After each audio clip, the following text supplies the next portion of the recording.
आजचा विषय खूप गंभीर आहे. बरेच लोक हे संभ्रमामध्ये आहेत की लोन घ्यावं का नाही. आज आपण जर इंडियन मेंटॅलिटी बघितलं तर आपण अशा पद्धतीने कंडिशनिंग आपलं झालेलं असतं की आपल्याकडे फक्त एकच सांगितलेलं असतं की कर्ज म्हणालं की कर्जापासून लांब राहा, आणि आतापर्यंत आपल्याला फक्त एकच शिकवलं असतं की कोणाचंही आपल्याकडे डोक्यावरती 1 रुपया देणे नको, कारण देणं म्हणालं की मग आपल्याला डोकं काम करणं बंद होऊन जातं. मित्रांनो, आज मी तुम्हाला मार्ग सांगणार आहे. सायमल्टेनियसली मी तुम्हाला पहिले तर एक फरक समजून सांगणार आहे की कुठल्या प्रकारचा कर्ज तुमच्यासाठी योग्य आहे. नमस्कार मित्रांनो, माझं नाव संतोष गोसावी. गेले 20 वर्षाहून अधिक मी फायनान्शियल क्षेत्रामध्ये काम करत आहे आणि लोकांना मी त्यांच्या उद्दिष्टांपर्यंत कसं गुंतवणूक करून पोहोचता येईल या संदर्भामध्ये मार्गदर्शन करतो, हँड होल्डिंग करतो. मित्रांनो, आजचा जसा विषय आहे ना, हा लोन्स लायबिलिटी बद्दल आहे की खरंच लोन्स तुमच्यासाठी फायदेशीर आहेत का. तर याचं उत्तर आहे हो आणि नाही. आता तुम्ही म्हणाल हो आणि नाही दोन्ही कसं काय उत्तर सांगतो, तर दोन्ही उत्तर सांगण्याचं हे कारण आहे ना, लोन्स मध्ये ऍक्च्युअली सखोल जर तुम्ही त्याचा गेला आणि जर तुम्ही पाहिलं तर त्याच्यामध्ये 2 प्रकार असतात, पण बहुतेक लोकांना हे 2 प्रकार काय आहे हेच माहिती नसतं.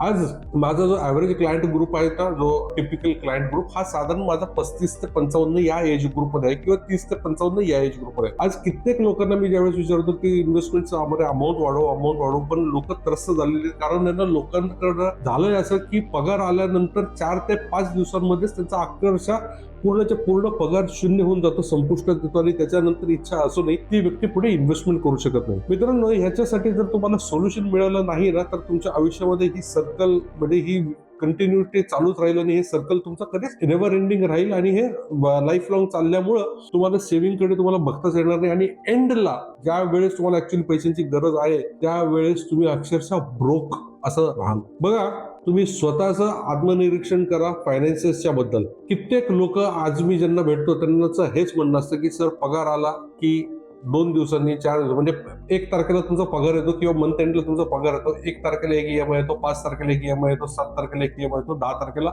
ऑलमोस्ट सगळं, आणि पुढचे 20 दिवस कसे काढायचे हा फार मोठा प्रश्न असतो. जर तुम्ही सुद्धा हे रिलेट करत असाल तर हा व्हिडिओ आवर्जून एंड पर्यंत बघा. मित्रांनो, जसं मी तुम्हाला सांगत होतो ना लोन्सच्या बद्दल, तर लोन्सचा विषय असा आहे की 2 प्रकारचे लोन्स असतात. एक प्रकार असतो त्याला आपण एक गुड डेट म्हणतो, आणि एक अर्थातच दुसरा विषय असतो तो बॅड डेट. तर आता आपण गुड डेट याबद्दल बोलूया. तर आता गुड लोन जर बघितलं ना, तर गुड लोन कुठल्या प्रकारचं लोन असतं, हे अशा प्रकारचं एक लोन असतं जे लोन तुम्ही घेतलं आणि त्या लोन घेण्याचं कारण एकच असतं, जे तुमची नेटवर्थ किंवा तुमच्या ऍसेट्स मध्ये एक्सपोनेन्शियल वाढ करू शकतं, किंवा आज नाही उद्या तुमच्या नेटवर्थ किंवा तुमच्या ऍसेट्स मध्ये तुमची ग्रोथ करू शकतं. फॉर एक्झाम्पल, होम लोनचं जर बघितलं तर 10 वर्षानंतर 20 वर्षानंतर घेतलेलं जे होम लोन आहे, कालांतराने ते लोन ऍसेटसाठी घेतल्यामुळे ऍसेटची किंमत वाढल्यामुळे तुमचं नेटवर्क वाढलं जाणार आहे. So it is considered one of the good loan. त्याच्यानंतर काय येतं की त्याच्यानंतर येतं तुमचं एज्युकेशनल लोन. एज्युकेशनल लोन कुठल्या प्रकारचं असतं की म्हणजे एज्युकेशनल लोननी नेमकं काय होतं, तर एज्युकेशन लोननी तुम्ही स्वतःची एक्सपर्टीज वाढवू शकता, तुम्ही पर्सनल काही स्किल्स डेव्हलप करू शकता,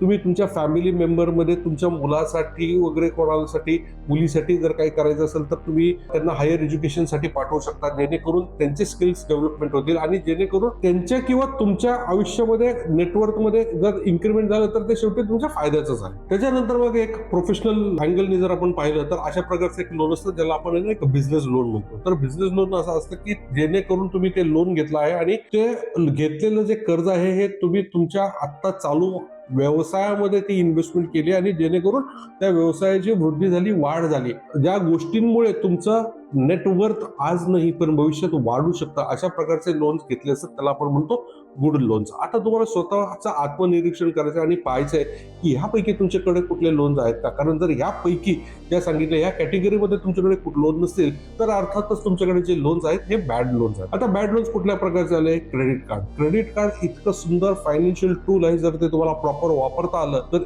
खूप सुंदर तुम्ही बेनिफिट करू शकता, पण जर ते प्रॉपर वापरता करता आलं नाही त्याचा, तर ती दुधारी तलवार सारखी आहे, दोन्हीकडनं धार असलेली तलवार आहे, कारण त्याचं कमीत कमी जे व्याज असतं ते 36 ते 40% दर महिन्याचं व्याज होऊन जातात. मित्रांनो, जसे हे तुम्हाला लिबर्टी मिळतात तसे लाईफस्टाईल अपग्रेड करण्याच्या असं गोष्टी, ह्याच गोष्टी त्या सावधानतेने तुम्हाला पाय फुंकून पुढे जायला लागेल, पाऊल टाकायला लागेल, कारण हे जर तुम्ही बघितलं नाही तर तुमचं आज जे फायनान्शियल स्ट्रेसमध्ये आहात ना, या सगळ्या गोष्टींचं कारण हेच आहे की तुम्ही न विचार करता तुमची लाईफस्टाईल इन्क्रीज केली. बरेच लोक फोन घेण्यासाठी क्रेडिट कार्डचा यूज करतात, गाडी घेण्यासाठी, लाईफस्टाईल अपग्रेड करण्यासाठी, हॉटेलिंगसाठी, बाहेर फिरण्यासाठी, ह्या ज्या काही लोन्स आहेत किंवा कपडे वगैरे घेण्यासाठी, हे जे सगळे आहेत हे सगळे आपण लाईफस्टाईल एक्सपेन्सेससाठी घेतलेले लोन आहेत. हे सगळेच्या सगळे तुमचे बॅड डेब्ट्स मध्ये मोडले जातात. तुम्ही घेतलेलं पर्सनल लोन हे सुद्धा तुमच्या बॅड डेब्ट्स मध्ये मोडलं जातं. एक लोन फेडण्यासाठी दुसरं घेतलेलं लोन हे सुद्धा तुमचं बॅड डेब्ट्स मध्येच मोडलं जातं. जसं मी तुम्हाला सांगितलं की गुड लोन आणि बॅड लोन, आज जे लोक त्रस्त असतात तर हे सगळे मेजरली लोक बॅड लोन या कारणामुळेच त्रस्त असतात. तर सांगायचं तात्पर्य आहे की मी ऍज अ फायनान्शियल कन्सल्टंट, जसं मी तुम्हाला सांगितलं की मी प्रत्येकाला हँड होल्डिंग करून देतो, तर तसंच मी तुमच्यासाठी एक ऑफर घेऊन आलेलो आहे. ऑफर काय की मी तुम्हाला सगळ्यांचं तुमचं एक ऑडिट करून घेतो. त्या ऑडिटमध्ये मी तुमचा आतापर्यंतचा जो काही EMI आहे हे सगळं पाहून तुमच्या इन्कमचं ऑडिट केलं जातं, तुमचं एक्सपेन्सेसचं ऑडिट केलं जातं, लोन लायबिलिटीज मध्ये तुम्हाला गायडन्स दिला जातो आणि त्याच्यानंतर तुमचं हे सगळं लोन्स जे आहेत या सगळ्या लोन्सला आपल्याला स्ट्रक्चराइज करता आलं तर पाहतो, जेणेकरून तुमचा दोन फायदे होतात. एक तर तुमचा आहे तो EMI पण कमी होतो आणि तुमचं सिबिल सुद्धा इन्क्रीमेंट व्हायला चालू होतं. ह्याच्यात एक्झॅक्टली आपण करतो काय की तुमच्या ऑडिटमध्ये तुमचे जे लोन्स आहेत त्या लोन पैकी कुठलं लोन चांगलं आहे ते कंटिन्यू करून, जे लोन चांगलं नाहीये ते लोन तिकडनं आपल्याला कसं बंद करता येईल त्याचे आपण ब्लूप्रिंट्स करतो. तिसरा विषय कसा आहे की ह्याच्यामध्येच आपण काय करतो, तुमचे हे जे वेगवेगळे जो लोन्स आहेत त्या लोनमुळे तुम्ही जे डिस्टर्ब राहता आणि त्याच्यानंतर तुमच्या महिन्या अखेरपर्यंत तुम्हाला थांबायला लागतं इन्कमसाठी, यासाठी एक बेस्ट पर्याय आपण काय करतो, हे जे सगळे लोन्स आहेत या सगळ्या लोनचा आपण एक आलेखा करतो. त्याच्यानंतर मग आपण हे पाहतो की तुमची एक सगळी मिळून रिक्वायरमेंट काय, ती रिक्वायरमेंट आपल्याला कशी फुलफिल करता येईल, असं 1 EMI 1 लोन आपण हे स्ट्रक्चराइज करतो. 1 EMI 1 लोन म्हणजे काय होतं की तुमचं आता क्रेडिट कार्डचं लोन समजा तुमचं 30% हिशोबाने, तुमचं पर्सनल लोन 16-18% हिशोबाने, तुमचं गाडीचं लोन 12-15%, 10% हिशोबाने, आपण हे सगळंच्या सगळं लोन डेट रिकन्सिलिएशन करून ह्याच्यामध्ये जर रिडक्शन करता आलं आणि हे सगळं जर तुम्हाला कमी रेट ऑफ इंटरेस्ट मध्ये जर मिळालं तर त्याच्यामध्ये बेनिफिट काय होतं, तुमच्याकडे 2 पैसे राहतात आणि तुम्ही सगळे लोन्स पण सर्व्हिसिंग करू शकता आणि तुमच्याकडे एक थोडासा फॉलबॅक करण्यासाठी काही पैसे राहतात आणि राहिलेले पैसे तुम्ही प्रॉपर कशा त्याला गुंतवणुकीला मार्गासाठी स्कोप तयार करू शकता याबद्दलचं गायडन्स आहे. मित्रांनो, आम्ही आधी सुद्धा लोकांना असंच गाईड करत होतो आणि त्यावेळेस आम्ही फ्री करत होतो, पण आता आम्हाला ते जाणवलं की लोकांना फ्रीची व्हॅल्यू नसते. म्हणून फक्त युट्यूबच्या माझ्या कम्युनिटीसाठी मी एक इंट्रोडक्टरी ऑफर घेऊन आलो आहे. ज्या लोकांना खरंच EMIचा बर्डन आहे, EMIचा त्रास आहे आणि ज्यांना असं वाटतं की त्यांना ते EMI मध्ये अडकले आहेत आणि त्यांना आमच्याकडनं जर सोल्युशन हवं असेल तर मी दिलेल्या नंबरवरती कॉल करा, ऑडिट